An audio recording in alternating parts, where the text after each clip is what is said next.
Today's lecture is on deductive arguments and propositional logic, focusing on formal aspects of the logic and how to think about these arguments. Here's a sort of roadmap for what we're going to be covering in this lecture. We're going to start with the logical operators and how to translate sentences of English into logical form. We're going to talk about compound statements. Then we're going to talk about truth functions, the truth functions of the logical connectives. Then I'm going to show you how to make truth tables for sentences in logic. And then finally, we're going to talk about how to make truth tables for arguments. The ultimate goal or sort of purpose for learning how the logic of these simple deductive arguments works is so that you can become good at spotting whether or not an argument is valid or invalid kind of immediately. It's also really helpful in this case for you to learn how to formulate a valid argument so that you can avoid in your own writing formulating invalid arguments. And hopefully by the end of this lesson, you'll have the tools to take any argument, formalize it into a simple sentence form, and determine whether or not it's invalid using the method of truth tables. Recapping what we talked a little bit about last week, we can take simple sentences, that is sentences that are of a subject-predicate structure, and we can symbolize these sentences using things that we'll call sentence letters. So simple predicate, subject-predicate sentences are things like Germany is part of Europe, right? Where what we've got here is Germany is the subject and being a part of Europe is the predicate. Really simple. Dogs like to bark. That tree grows apples. Kyle is the instructor of Phil 126. These are all simple sentences, subject-predicate structure, and we can symbolize these sentences using sentence letters, any capital letter A through Z. The only thing to be clear about, right, is that simple sentences do not have any logical connectives as their parts. Compound sentences, on the other hand, are not simple, right? So some sentences really ultimately aren't so simple. They are compound, meaning that they involve some kind of structure, some kind of combinatorial structure, something that combines simple sentences in special ways. And these, the way that these things get combined basically gives these sentences a special logical structure, a specific logical structure. And in this sort of lecture and for part of this class, we will be trying to illuminate that structure, help you to recognize different structures of different kinds of arguments and be able to see right away that certain kinds of arguments are valid or invalid. So for example, here's a compound sentence. Kyle teaches at Cal Poly and at Santa Barbara City College. Another sentence. Either Cameron wants to go to the beach or climb the mountain today. Kamala Harris is vice president only if Joe Biden is president. And Joey is not happy. Now, each of these sentences is logically complex in some way. None of them are of the simple subject-predicate form because each of them contains at least one logical symbol or logical word. Now, when we have logically complex sentences, we can pull out the logical operators first, and then we can translate the leftover sentences using sentence letters, right? So take, for example, the sentence, Joey is not happy. Well, we can pull the negation, the negative, the word not, out of that sentence and turn it into a symbol, right? So there I've got the little tilde, which is our symbol for negation. And basically what this says now is it's not the case that Joey is happy. Similarly, with Kyle teaches at Cal Poly and Santa Barbara City College, we can pull those two sentences out and use the conjunction symbol, the ampersand, to end up with Kyle teaches at Cal Poly and Kyle teaches at SBCC. Finally, with Kamala Harris is vice president only if Joe Biden is president, right? We can pull those two sentences out. We can take Kamala Harris as president as one, or as vice president as one sentence, and Joe Biden as president as another sentence, and translate the phrase only if into our little arrow. And here again is a recap of the logical operators that we'll be using in this class to discuss this section. So we've got negation, conjunction, disjunction, and conditional. For negation, we're using the tilde, which is the little squiggly line. And the way that the tilde works is it attaches to the front of a sentence letter. So if you have a sentence letter, say F, that stands for some sentence, you want to negate that sentence, then you put the tilde in front of F, right? So if F says, say, is that Felix is a cat, then tilde F basically stands for the sentence, it's not the case that Felix is a cat. Conjunction, right, is and. We use the ampersand. And for conjunction, we put sentence letters on either side of the ampersand. Disjunction, we use the wedge, the little letter V. And again, we put sentence letters on either side of the wedge. So we end up with things like G or H there. And then conditional sentences basically are sentences of the form if something, then something else, right?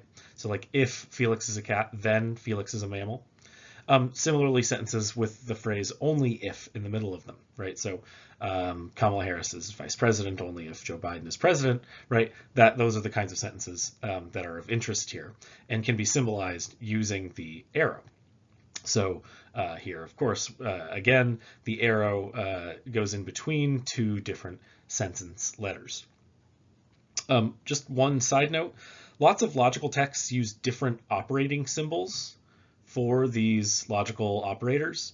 The most common ones is like for conjunction, sometimes people use a dot. And sometimes for conditional, people use what's called a horseshoe, or something that looks a little bit more like an arrow. But for our class, we're going to be using these symbols because they're really easy to type in on a standard keyboard.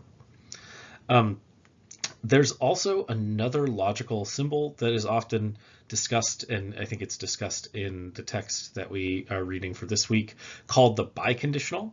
And while the biconditional is logically interesting and relevant, it's unnecessary for us to learn about at the moment. And basically the biconditional is just two different conditionals. It can kind of sort of be understood that way. One going one way and the other going the other way. So it's like, imagine an arrow that is double-sided, right, going both directions. But that's neither here nor there. And you can safely, for the most part, ignore stuff about the biconditional in the reading for this week. All right, so now with the logical operators in hand and simple sentences that we can translate into sentence letters, we can translate compound sentences that have complex logical form. To do this, we're going to construct what's called a translation scheme or a scheme of abbreviation, which is sort of like a map or a key to a map that explains what sentence letters stand for what sentences. So first off, right, we're going to take this scheme of abbreviation. We're going to take the sentence Kamala Harris is vice president and symbolize that with the letter K, and the sentence Joe Biden is president and symbolize that with the letter J. So now the sentence of interest that we're interested in translating into complex logical form. If Kamala Harris is vice president, then Joe Biden is president. Rather simple, straightforward conditional sentence. And using both sort of, okay, so now we've got our logical symbol that stands for if then, and we've got Kamala Harris as vice president on the left and Joe Biden as president on the right. And so we put K arrow J, and that stands for the sentence of interest. And that's ultimately our translation of that sentence.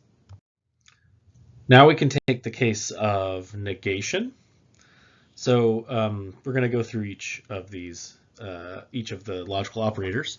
So negation is a really simple logical operator, right? It translates phrases like the phrase not, found oftentimes in the middle of a sentence, or the phrase it is not the case that, which is often found at the beginning of a sentence.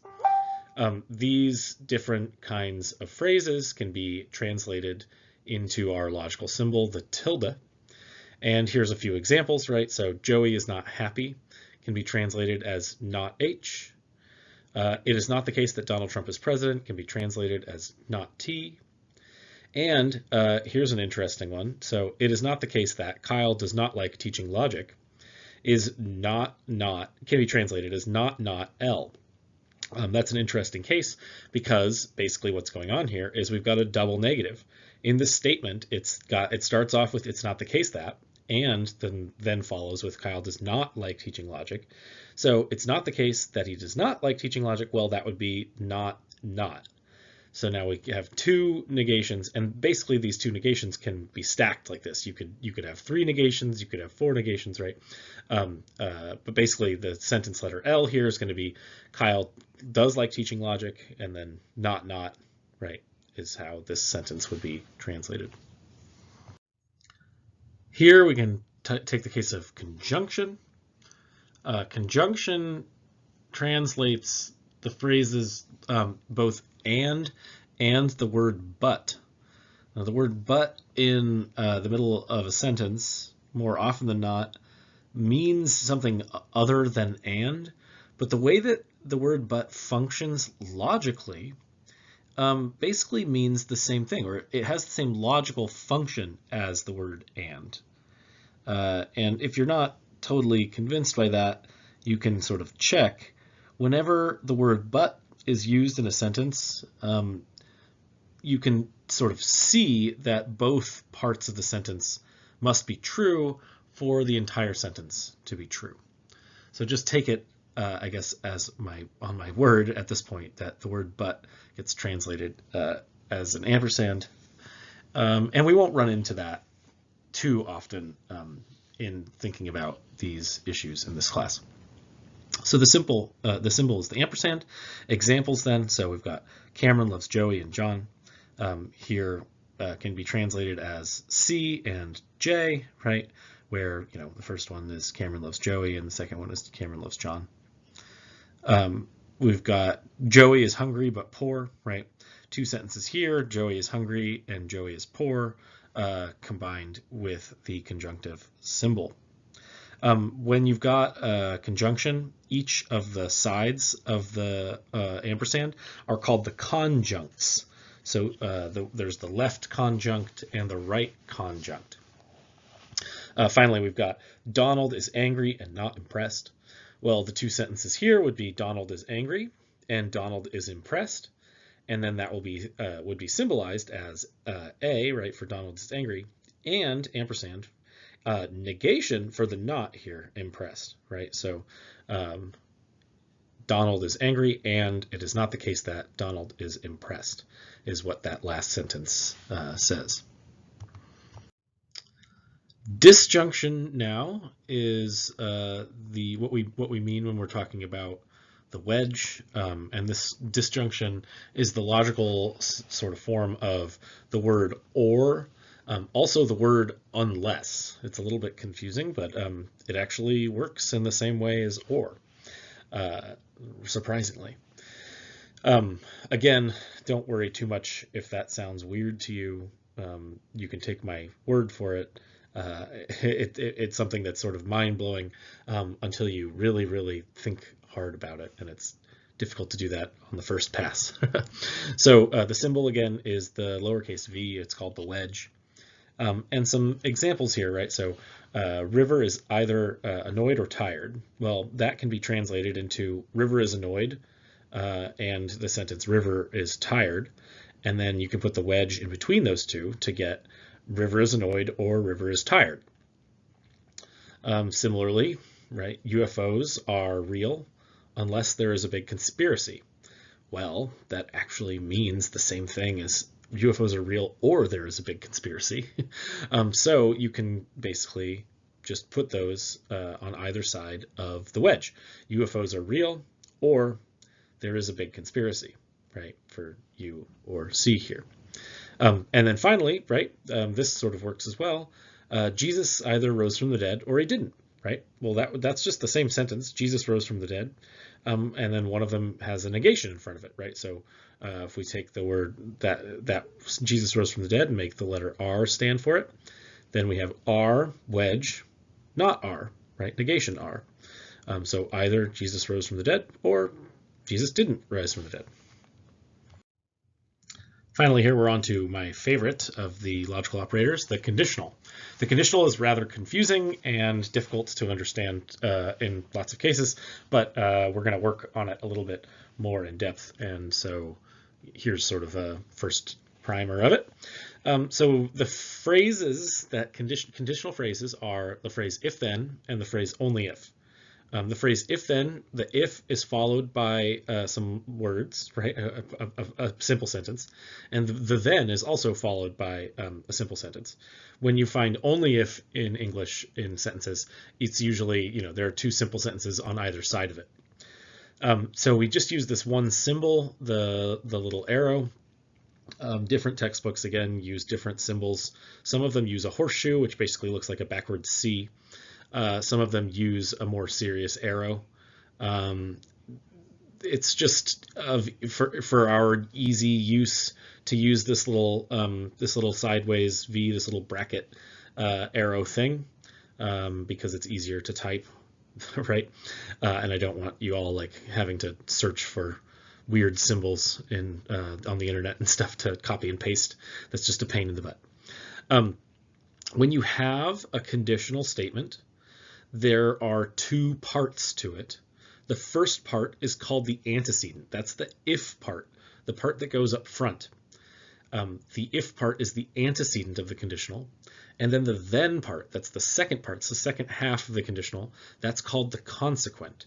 So for each conditional, you have the antecedent on the left and the consequent on the right. So now some examples, right?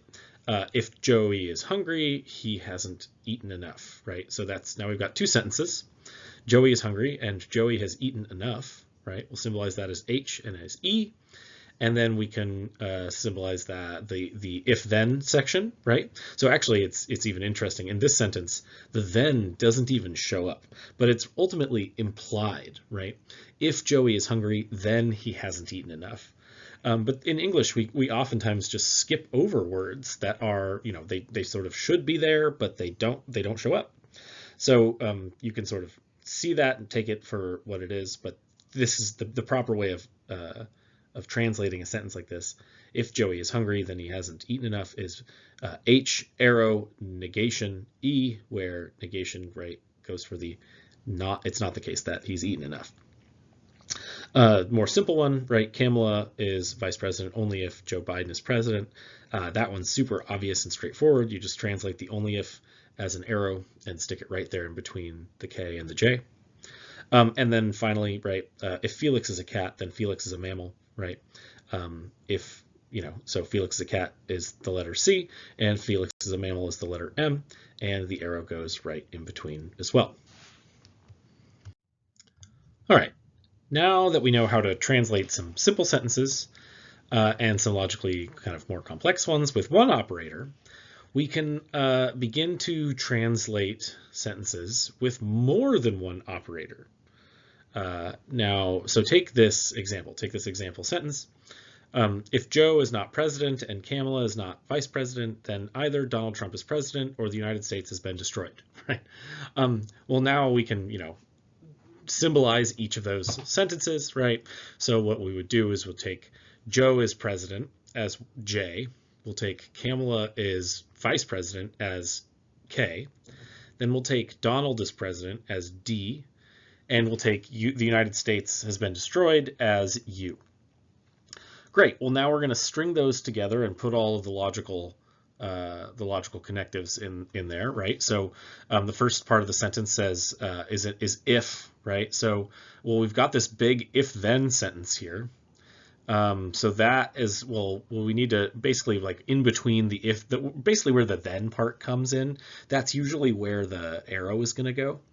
So we can kind of see that the then part is going to be in the middle. So let's just wait on that. The Joe is not president, right? Okay, well, we've got a negation there for not. Well, we need to put that in front of the J. So we've got not J. And Kamala is not vice president. Okay, well, again, we've got a negation there. So we've got not J and not K. Then we've got our then. So let's put our arrow in right after those two. And then we've got the sentence, Donald is president or the United States has been destroyed. Okay, so let's put D there, or and then the wedge for the or, and the letter U. Now, this is good so far, except for the fact that ultimately this long sentence is confusing because you don't actually know how to read it. And the reason you don't know how to read it is because all of these conjunctions, or all of these logical operators that are in the sentence, like it doesn't tell you which ones matter, which ones take what's called scope over the other ones. And you don't know which connective is what we call the main connective in this sentence. Now, in the example sentence, the main connective is the conditional, right? Because ultimately the whole sentence is a conditional form. It says, if Joe isn't president and Kamala isn't president, then either Donald Trump is president or the United States has been destroyed, right?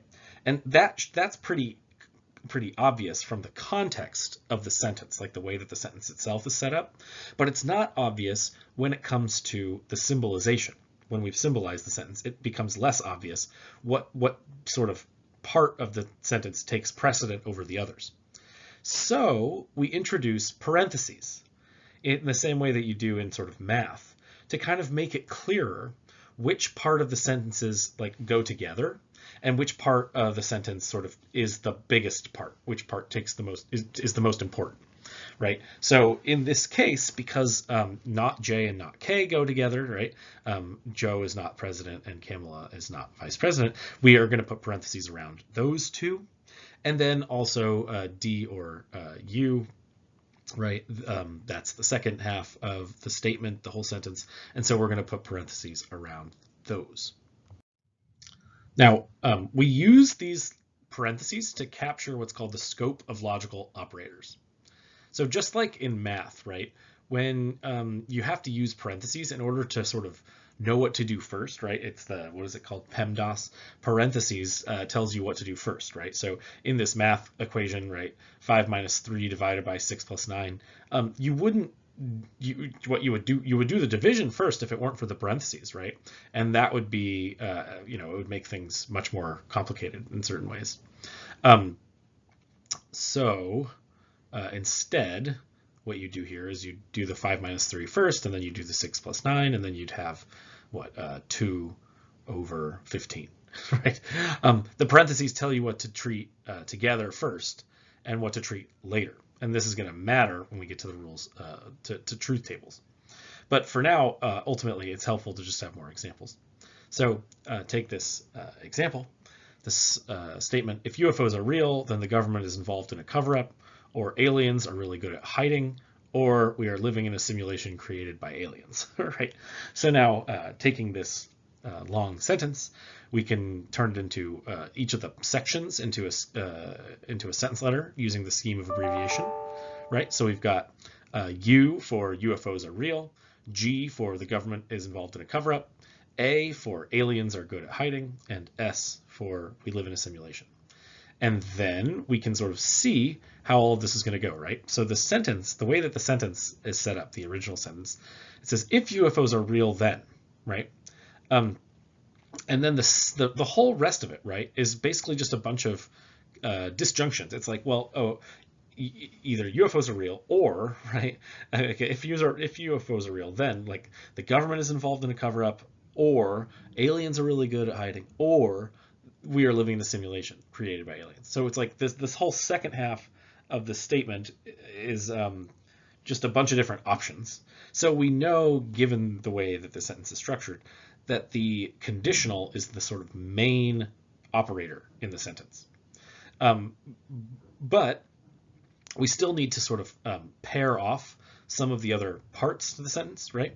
So what's going to happen here is, well, okay, we're going to take U as the antecedent of the conditional and then put the arrow right after it. And then we need to sort of group these disjunctions. And the disjunctions are sort of more naturally grouped in this way, right? Either the government is involved in a cover-up or the aliens are really good at hiding. Or there's this whole other option that it could just be that we're all living in a simulation that was created by the aliens, right? And so this is kind of maybe the most natural way of grouping each of these sentences in such a way as to make clear how we want this sentence to be read and ultimately translated. Here's another example. Kyle doesn't like vanilla ice cream. Either Kyle likes vanilla ice cream or doesn't like vanilla ice cream, or well, let's just see, right? So here we've got a scheme of abbreviation. The letter I stands for Kyle likes vanilla ice cream. And so really simple symbolization, right? Kyle doesn't like vanilla ice cream, just comes out as not I. Well, now something a little bit more complicated. Either Kyle likes vanilla ice cream or he doesn't like vanilla ice cream, only if he likes chocolate ice cream and strawberry ice cream. Now, this is a little bit more complex, but you can kind of oftentimes get a little hint here. The main operator of a sentence is, in lots of cases, sometimes comes where the comma is, but it's not always clear. In this case, though, it looks like, so it's one of these weird situations where the sort of way that you read the sentence tells you how you should order the different symbols, right? So either Kyle likes vanilla ice cream, or he doesn't like vanilla ice cream only if he likes chocolate ice cream and strawberry ice cream. Well, it's a strange sentence that's kind of convoluted to begin with. So it's not, you don't have to worry a whole lot about it. But what's going on here? So we've got either Kyle likes vanilla ice cream, I, and then the wedge, or, and then we've got this rather complex thing, right? If he doesn't like vanilla ice cream, right? He doesn't like vanilla ice cream only if he likes chocolate ice cream and strawberry ice cream. So then we've got not I, arrow, C and S, right? So he doesn't like vanilla ice cream only if he likes chocolate and vanilla and strawberry. All right, and then finally the third statement here. It's not the case that if Kyle likes chocolate ice cream, then if he doesn't like vanilla ice cream, then he does like chocolate ice cream. Now this is just a big messy sentence, but it's to sort of help you see how best to symbolize these things. So here again, we've got the scheme of abbreviation. Here we're just using the letter C and the letter I. But as you can sort of see, what comes out in front of the sentence is this phrase, it's not the case that. Now, this is not used as often as in normal English, but sometimes. And in logic, we use this statement a lot just because of the negation sign. So it's not the case that, well, that should give you a big red flag. Oh, okay, this whole sentence is going to be negated. So we can know right off the bat that we should stick a negation in front of the entire sentence. Now, normally negations go just in front of sentence letters. But sometimes when you've got an entire complex thing that's being negated, then the negation goes outside of the parentheses. So here we've got negation outside of the parentheses, and it says if it's not the case that. No, and then it says if Kyle likes chocolate ice cream. Okay, so now we know we've got a conditional where the antecedent, the left side of the conditional, is the sentence Kyle likes chocolate ice cream. So that's letter C. Then we put the arrow in, right, because the then comes. And from there, we've got a whole nother conditional that pops right up, right? So if Kyle likes chocolate ice cream, then if he doesn't like vanilla ice cream, right? Oh, wow, okay, so now we've got a new conditional coming in. And that conditional seems a little bit more self-contained, right? So we need to put the parentheses in, a new parenthesis in, just to sort of keep this separated off. So if he doesn't like vanilla ice cream, then he does like chocolate ice cream. Okay, well then this is another conditional. So it's if it's not the case that I, then C. And as you can sort of see here, like where each of these logical symbols kind of gets subbed in and where each of these sentence letters gets subbed in for the sentence as it stands. All right, now that you've gotten a little primer on how to translate these sentences, the next thing to do is to learn the truth functions for each of these logical symbols. Now, what exactly is going on when it comes to thinking about truth functions? Well, remember back to week 2 when we talked about the law of excluded middle. The law of excluded middle says that for every property that something that can be had by something, everything in the world either has that property or it doesn't have that property. Well, when we think about the notion of truth, we can apply that property to sentences. And we can see that every sentence either has got to be true or not true, right? According to the law of excluded middle. So if all sentences are either true or not true, well, and ultimately then we can just call being not true the same as being false. Well, then we can understand sentences and think of sentence letters as having values, right? Where the values are, well, the sentence is either true or it's false.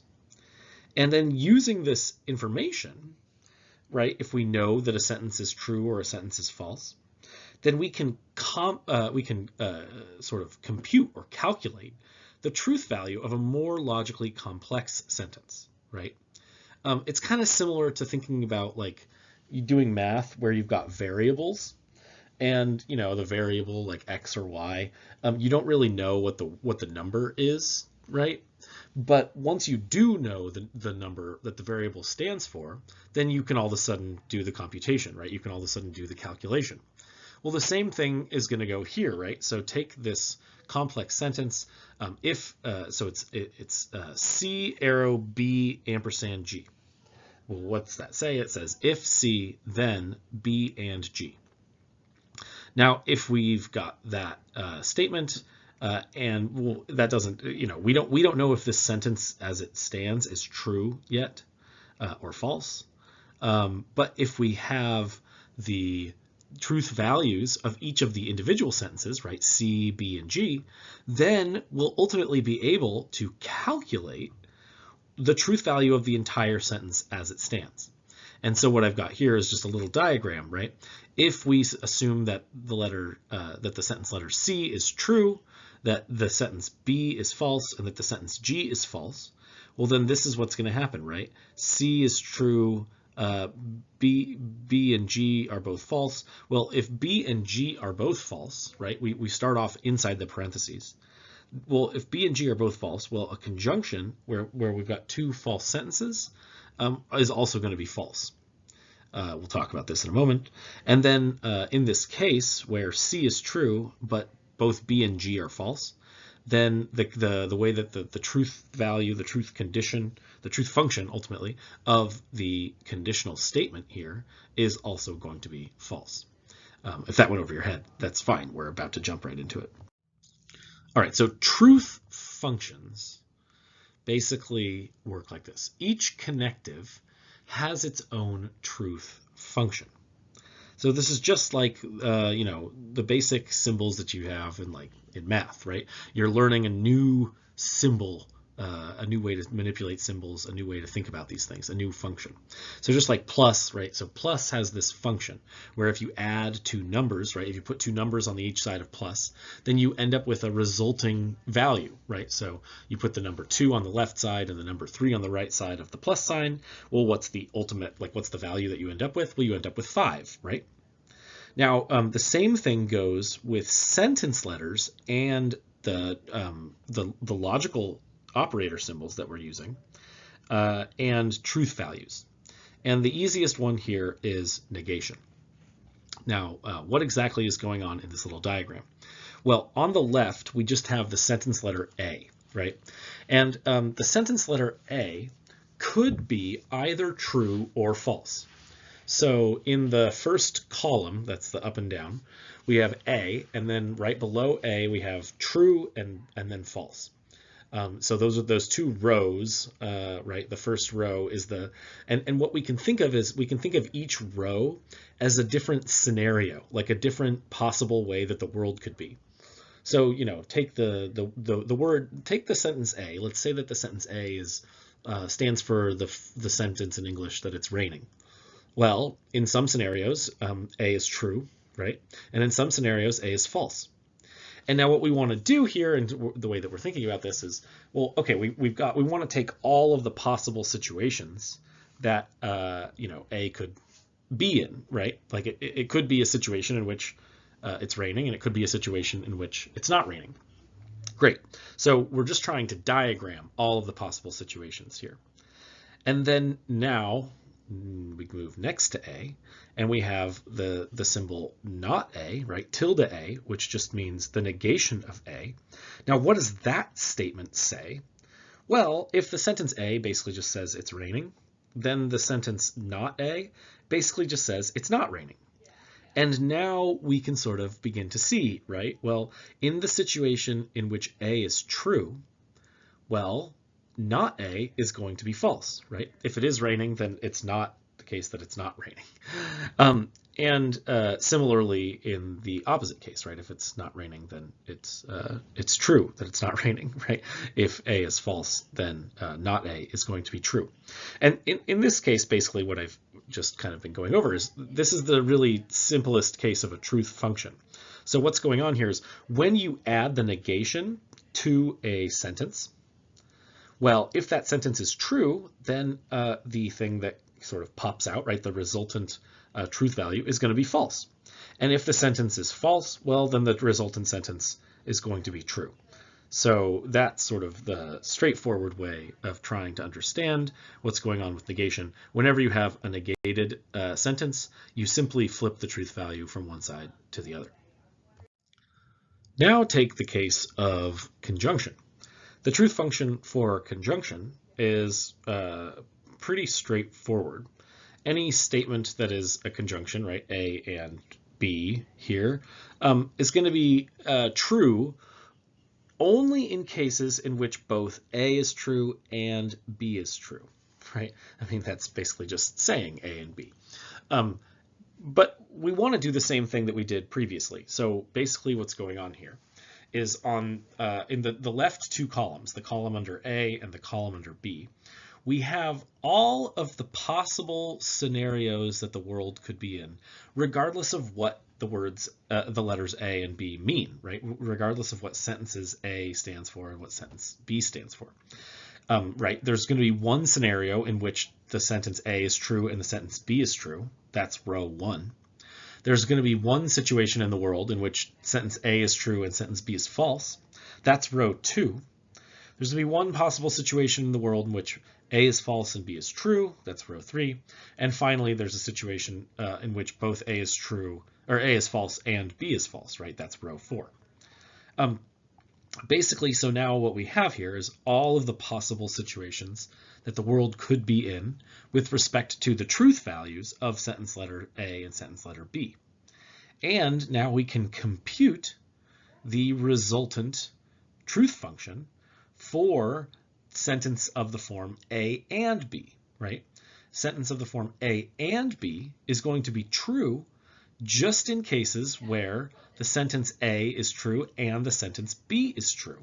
And it's going to be false in all the other situations, right? So on line 2, row 2 here, right, B is false, and so the sentence is false. On row 3, A is false, and so the sentence is false. And finally, on row 4, they're both false. Just a hint also for the way that you set up truth tables.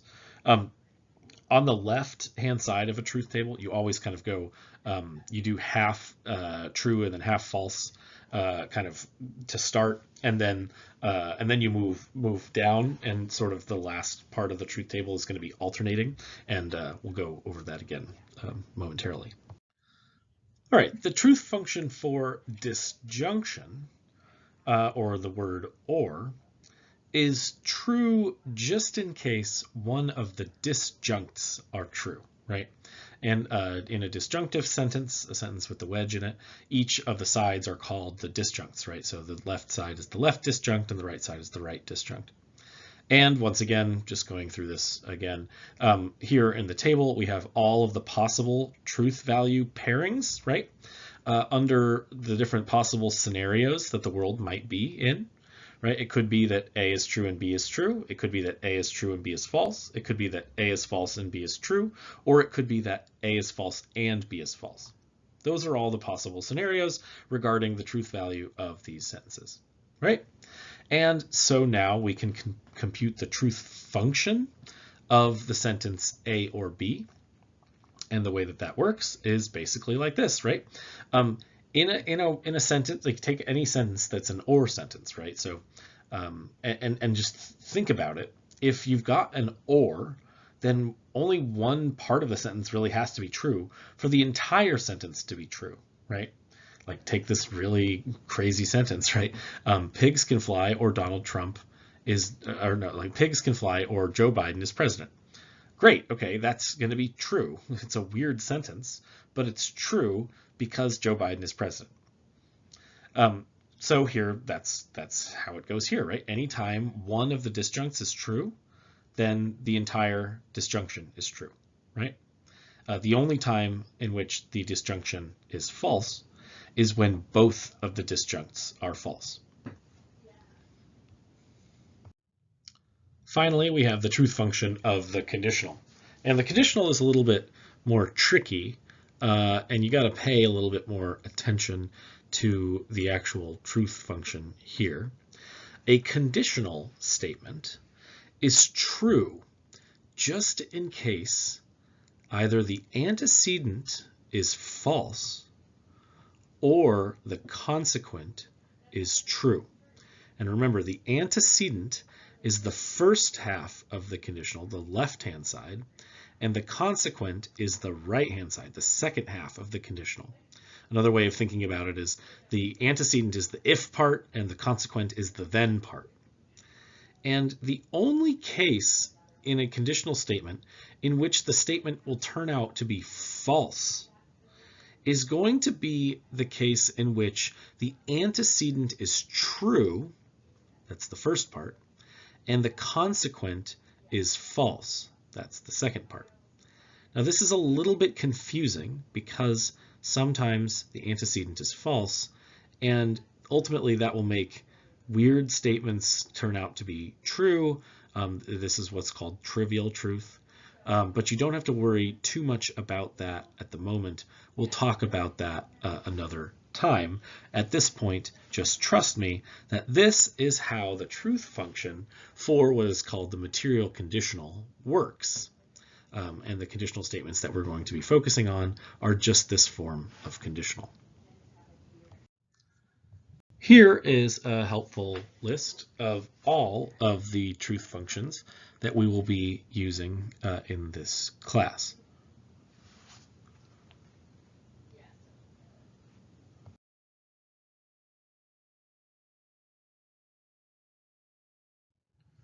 All right, now that we know all of the truth functions of the different connectives, we can compute the truth tables for all kinds of translated logical sentences.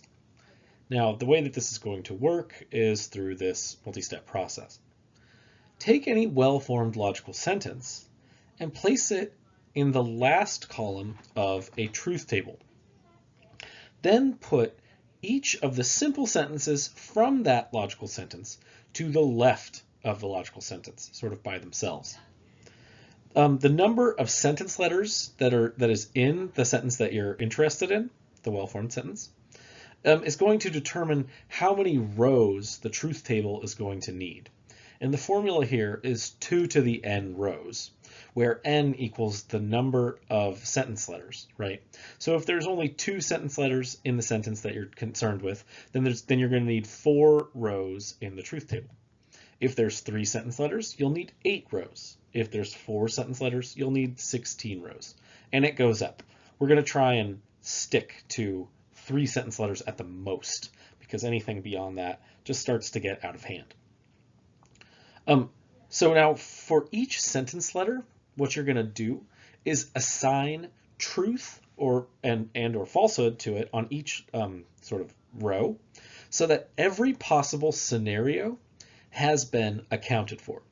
And the trick here is to start from the left and assign, depending on how many rows you have, half T's and then half F's, and then move one over and do, a quarter T, a quarter F, a quarter T, a quarter F, and then move one over again and do the same, further down until you get to the final row where you just have T's and F's alternating, right? One T, then one F, then one T, then one F.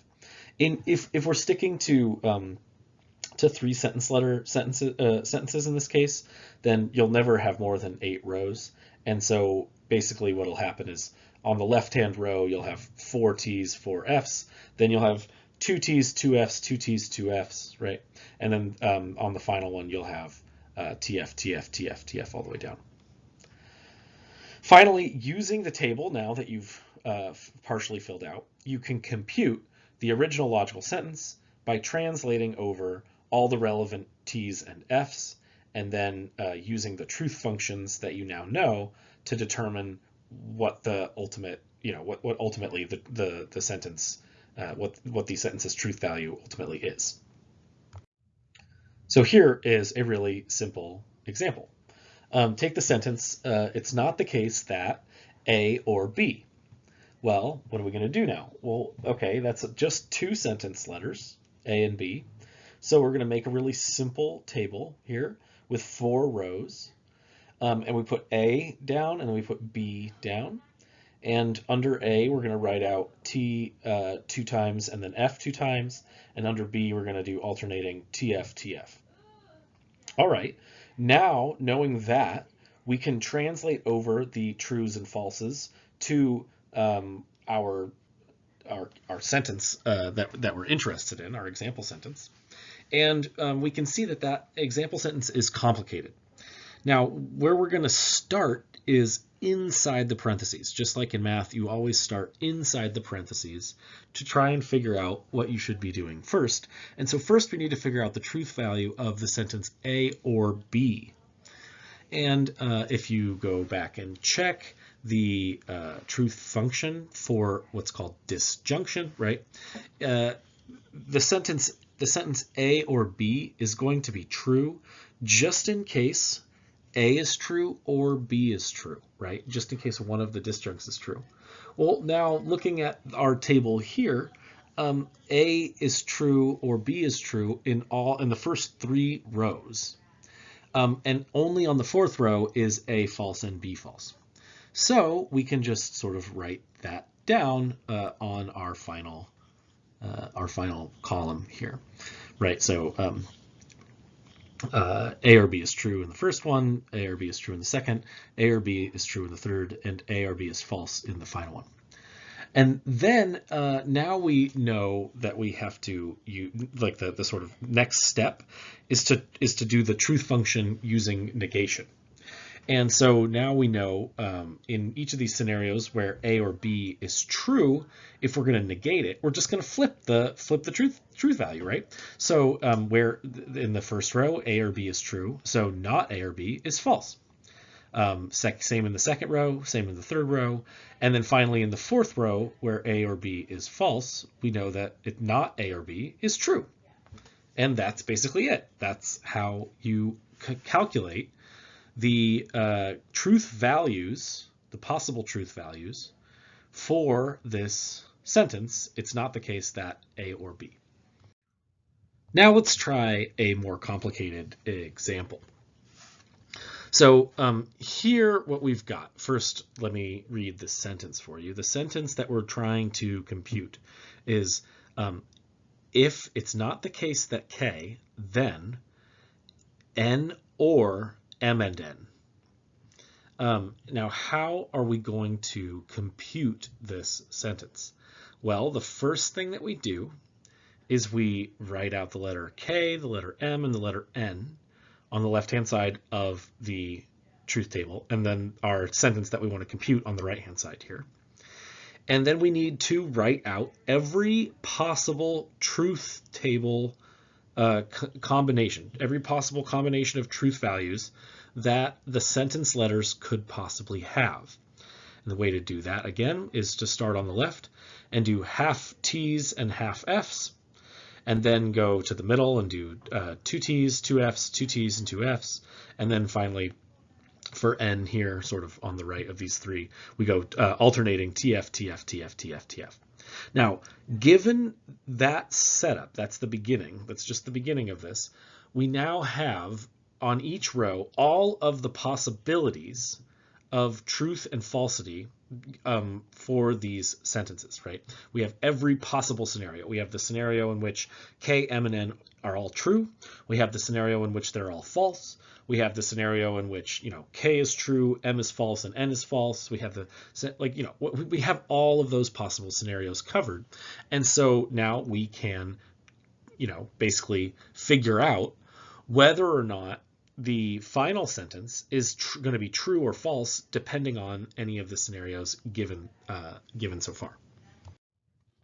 So now the first thing that we want to do is start on the inside of the parentheses, right? To start on the inside of the parentheses, we need to go look at these little, the sort of different sentences, and then we can compute those. And then from there, we can compute the more complicated ones, right? We can sort of work our way out. So the m and n is the innermost parenthesis, sentence, basically complex sentence. And now what we can do is we can take that and using our truth functions, the table that we had earlier, we can figure it out. So the sentence m and n is going to be true only in cases in which both m is true and n is true. So knowing the function of the conjunction, well, in line 1, both m and n are true, so true. In line 2, m is true, but n is false, so that's false, right? And then it keeps going until line, 5, where both m and n are true again, and then it's false the rest of the way down as well. All right, great. Now we've computed the truth function for that innermost section of the sentence. But but now we're going to have to use that to try and compute the next level up. So now using the truth values that we just computed of m and n, we can try to compute the truth values of the wedge of disjunction using that, right? So what exactly is going on here? Well, now we've got n or m and n, right? And because we now know the truth values of m and n, we can just compare n and m and n, and then we can figure out the truth values here, right? So because it's a disjunction, we know that the truth function that we need to follow is disjunction is true just in case one of the disjuncts is true. So that means anytime either n or m and n are true, then the whole sentence is going to be true. And so we can just kind of go right down the line there, right? So, in the first one, both sides are true, so the sentence is true. In the second one, both sides are false, so the sentence is false. On the third line, n is true, and so the disjunction is true. And so on down the line, right? Filling out, okay, so it's TF, TF, TF, TF. Basically, it's just the same as n in this case. So now we've got this disjunction determined. We've got the truth value of the disjunction. So we now know the truth value of the sentence, n or m and n. Okay, great. Well, now using this, we can go a step bigger even. But first, we should take into account the fact that the largest scope of the entire sentence is the largest scope is the conditional. We need to also recognize that the k out in front is negated on its own, right? Because the k itself is negated on its own, we want to basically just flip the truth value of the k on the left to sort of reflect what not k actually means. So not k here translated, once we've done the truth function, we've calculated it out, right? So if k is true, then not k is false, and that's going to go. So that's going to go for the first 4 there, and then if where k is false, then not k is true, and that's going to go for the second 4. So now with both the sort of not k and the n or mn sentences translated, calculated, we now have the truth tables for each of those parts of this complex sentence. We can finally compute the truth table, the truth value assignment of the arrow in this statement, right? We can finally compute that, basically going back, remembering that the truth function of the conditional is such that the resulting statement is true in any case in which the antecedent is false or the consequent is true. That is, any statement in which the first half of the sentence is false or the second half of the sentence is true. And remember, the only case in which a conditional is false is the case in which the antecedent, the first half, is true and the second half, the consequent, is false. So basically what we're looking for here on these two rows are just cases in which the sentence letter, where the left-hand side is true and the right-hand side is false. That's it. And otherwise, we know that the arrow here is going to be true. So now we'll compute these things, right? So the first one, not K, is false, and N or M and N is true. Well, that's we know that that's going to be true because the antecedent is false. Similarly for the next three, right? So rows 2 through 4, the antecedent is false, and remember the truth function for the conditional says that the conditional is true if the antecedent is false or the conditional is true, or the consequent is true. Great. And then so now we're on line 5. 5 is true antecedent and true consequent. Great. Well, that's going to be true because the consequent is true. But finally, oh, look, on line 6, we find a situation in which the antecedent is true. That is, not K is true, but N or M and N is false. So now we have a particular line in which the entire statement is false. Similarly, on the last line, line 8, we have another situation in which the antecedent is true and the consequent is false, making the entire statement false. Now we know that this complex statement is false given a particular truth value assignment. Given the assignment that K is false, M is true, and N is false, then the entire statement is false. Similarly, we know this other truth value assignment where all three of them are false makes this sentence itself false as well. Now, because we know that under some possible situation, this sentence is false, then, but under some other possible situations, this sentence is true. That is, under some truth value assignment to the letters, you get true, and under another truth value assignment to the letters, you get false. Then we know now that this sentence is called a contingent sentence. That is, sometimes it could be true and sometimes it could be false, depending on how the facts actually are. There are some sentences, though, the way that this thing goes, it'll turn out that they're going to always be true. Sentences that turn out to always be true, no matter how the premises are set up, are called necessarily true sentences. Then there will be some other sentences that are always going to be false, and those sentences are called contradictory sentences. Now, once again, truth tables with more than 3 sentence letters can get really long and can be very difficult to deal with. So I'm going to try to avoid them for your sake. But you will need to practice these, and they will be on the midterm and final exam. So check Canvas this week use this week's reading to find example problems for you to try out on your own. All right. Finally, we're on the home stretch for what the purpose of all of this ultimately is. The reason that we've gone through all of this is that once you come to recognize what's going on here, you'll be able to show whether certain arguments are invalid just from using the truth table method. The basic idea here is this. We can take each sentence in an argument and run it through the truth table. And if we run the sentences through the truth table, then we can calculate the truth values for each of the sentences given every possible variation of true and false for each sentence letter.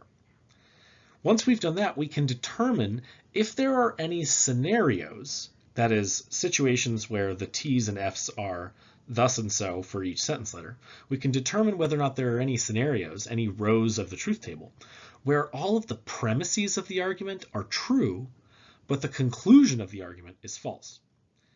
And then we know, given our definition of validity, that if there are any such cases, that is, any cases where an argument is set up such that the premises are true and the conclusion is false, then we know that that argument is not valid. It is called an invalid argument.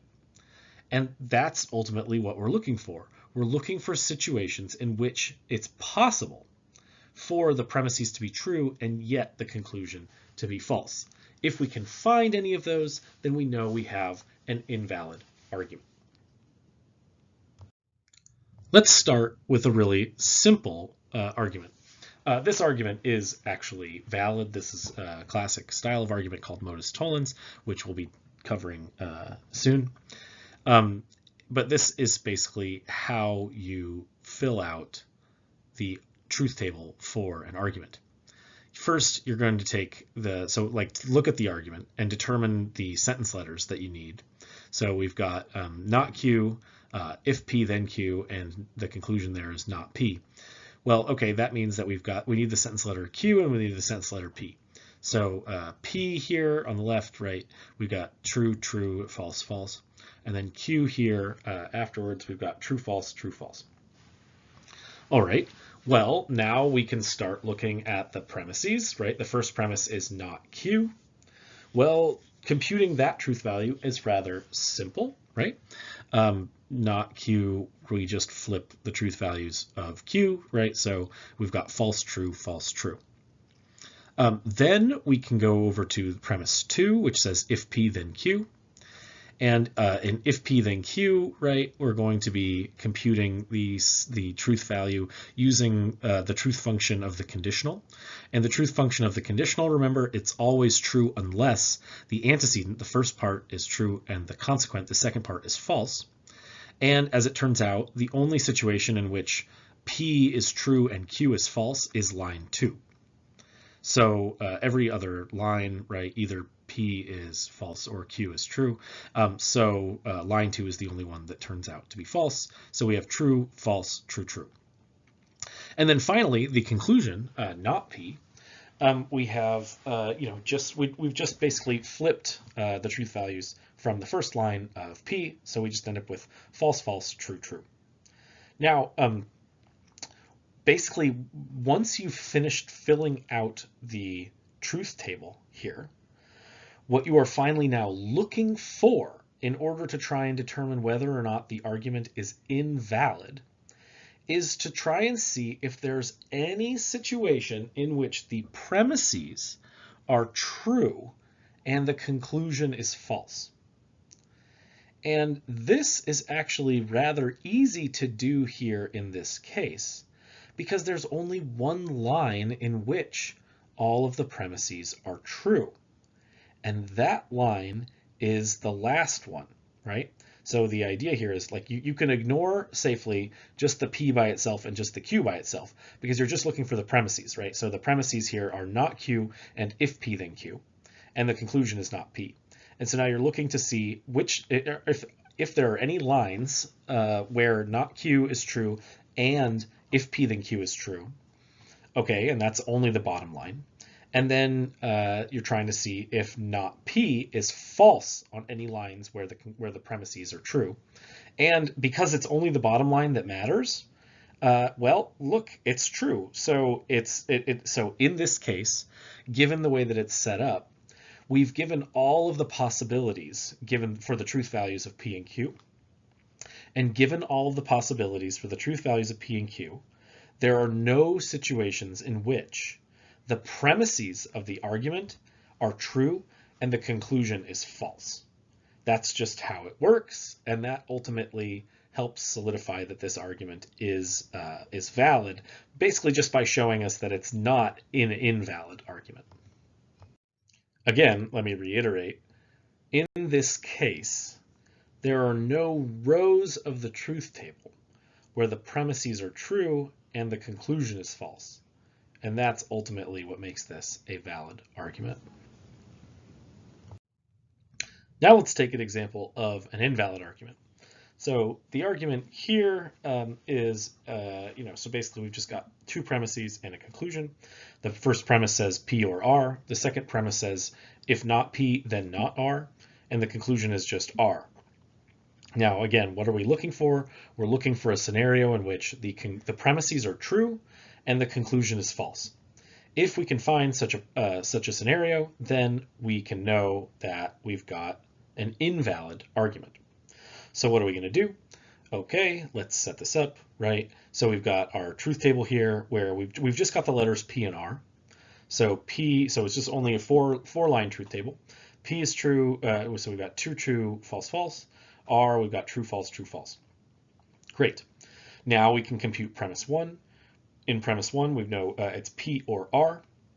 We go back and look at our truth function, right? The truth function for disjunction, P or R, we know is that if either of the disjuncts is true, then the whole sentence is true.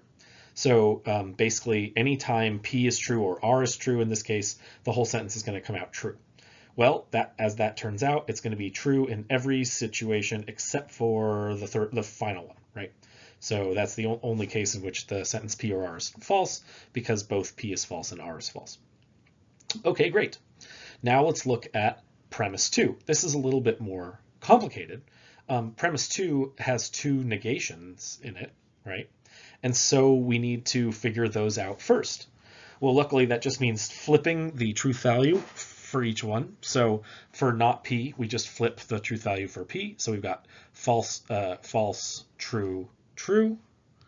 And for R, we've got for not R, we've got false, true, false, true. All right, now we can compute the truth function of the conditional in premise two. And remember, the truth function of the conditional is always that, right, a conditional is true just in case the antecedent, the first part, is false, or the consequent, the second part, is true. And the only case in which a conditional is false is when the antecedent is true, the first part, and the consequent is false, the second part. So let's just look down the line here on premise two. In the first row, we've got false, not P is false and not R is false, so that makes the conditional true. In the second line, we've got not P is false and not R is true. Well, that's false, true, not true, false. So the second line, the conditional is also true. Third line, we've got not P is true and not R is false. Great. Well, there's a situation in which the conditional turns out to be false, right? Because the antecedent is true and the consequent is false. And then finally, the fourth line, right, where we've got the antecedent is false and the consequent is true. So not P is false and not R is true. Well, there again, we know the conditional itself is true. Finally, on the conclusion is just R, so we can just copy the true, false from the other line. All right. Now, lastly, the last thing that we're doing here is trying to determine whether or not any line on the truth table gives us a situation in which the premises are true and the conclusion is false. If we can find such a line, then we know that the argument is invalid. And look on line 2. Premise 1 is true, premise 2 is true, and yet the conclusion turns out to be false. So now we know that this argument, the argument P or R, premise 1 P or R, premise 2 if not P then not R, conclusion R, we know that that argument is not a valid argument. What does that mean again? Well, it means that there's situations in which the premises could be true, but the conclusion's not true. And that means that the premises don't guarantee the conclusion. They don't, if the premises are true, it's not guaranteed that the conclusion is going to be true as well. Because of that, we now know that the argument is invalid, and so we can disregard the argument, at least when insofar as we're interested in deductive arguments. Again, just to reiterate, because this is the most important thing, the argument is invalid because there is a row on the truth table where the premises are true but the conclusion is false. All right, now it's time to go and practice and try your hand at doing these truth tables and understanding all of this material. The only way ultimately to understand any of this is to try and do it yourself. You can use the reading for this week to help, and I'm also going to be posting some more videos where I go through how to do certain problems myself. If you get stuck or find any of this extremely difficult, definitely come to office hours where we can walk through it together.